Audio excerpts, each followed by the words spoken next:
Hey friends, if you wish to fix package could not be registered on Windows 11, then please watch this video. I will guide you through the resolutions.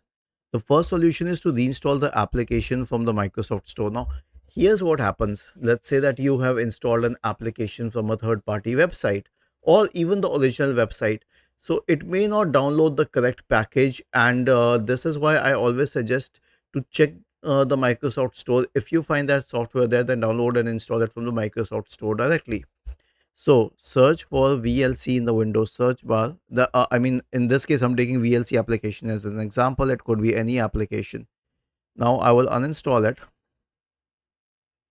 Okay. I'll search for VLC here again. And then I will click on the option. And then I will uninstall it. And then I will uninstall it. Okay. So it needs a few seconds to uninstall. And once this is done, I will search for store in the Windows search bar. I will open the Microsoft Store.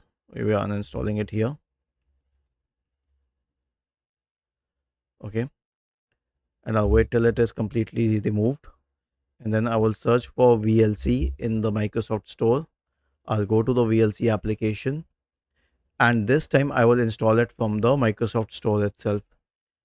Since it is being installed from the Microsoft Store, it should work. If this doesn't help, then it simply means that the DLL file or the system file associated with this application, which was supposed to be a part of the system, was corrupt. So we can perform an SFC scan to fix it. Search for command prompt in the Windows search bar. Click on Run as Administrator. Type the command sfc /scan now and hit enter to invoke the SFC scan. Was this helpful? If yes, then please subscribe to the channel. If not, then let us know in the comment section of the video on how we could help you further. Thank you for watching this video and have a nice day.